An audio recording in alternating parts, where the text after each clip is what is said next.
Welcome to Thoughts on the Market. I'm Mike Wilson, Chief Investment Officer and Chief U.S. Equity Strategist for Morgan Stanley. Along with my colleagues bringing you a variety of perspectives, I'll be talking about the latest trends in the financial marketplace. It's Monday, March 8th at 11:30 a.m. in New York. So let's get after it. It's hard to believe a year has passed since the lockdowns first began. The good news is there appears to be a light at the end of the tunnel, with case counts and hospitalizations plummeting. At the current pace of vaccinations and spring weather right around the corner, several health experts are even talking about herd immunity by April. Meanwhile, Congress is putting the finishing touches on another fiscal stimulus that's close to $2 trillion. When combined with the progress on the virus, it's hard not to imagine an economy that's booming later this year. Finally, earnings results for fourth quarter proved to be spectacular, with the median company in the S&P 500 reporting double-digit year-on-year earnings per share growth. In short, the recession is effectively over. With all this good news, why are equity markets struggling the past few weeks? In my view, it's really not that complicated or surprising. First, with all the good news noted above, 10-year Treasury yields finally caught up to other asset markets, and it's putting pressure on valuations, especially the most expensive stocks that have reached very high valuations. Second, value-oriented stocks in the sectors that are not egregiously priced and levered to an economic rebound are holding up just fine or rising. Third, this is not how most portfolios are positioned. Instead, most are overexposed to expensive growth stocks and either short or underweight the value areas. Such portfolio disruption is causing some repositioning, and this is having a net negative effect on the major averages, led by the NASDAQ. To be honest, I thought the correction at the end of January was the beginning of something more meaningful. Instead, most indices roared back one last time before this more sustainable correction ensued. This latest move is just likely a continuation of what started in January, as many high flyers never made a new high in February and now are leading on the downside.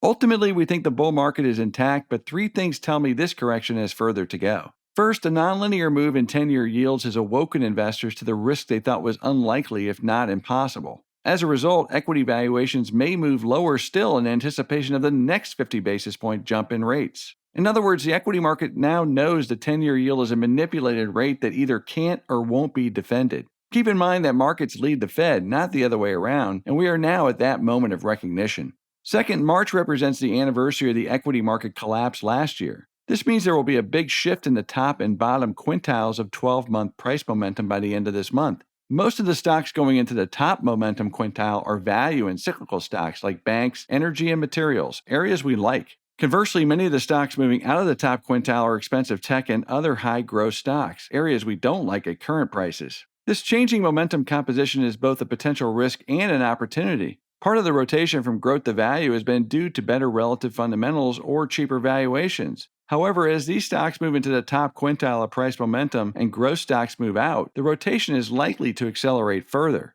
This could be quite disruptive to portfolios that are still out of position and lead to another round of deleveraging. Finally, based on the technical damage to date, the NASDAQ 100 appears to have further downside toward its 200-day moving average, which currently lies about 8% lower. Everything that's going on now should be expected at this stage of a recovery from recession. After the big initial surge, the stock market tends to consolidate as interest rates rise and valuations compress. This is why our year-end target of 3,900 for the S&P 500 is toward the lower end of most sell-side strategists. In our view, the real bull market continues to be under the hood, with value, cyclicals, and small caps leading the way. Growth stocks can rejoin the party once the valuation correction and repositioning is complete.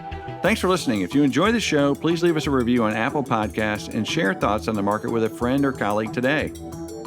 The preceding content is informational only and based on information available when created.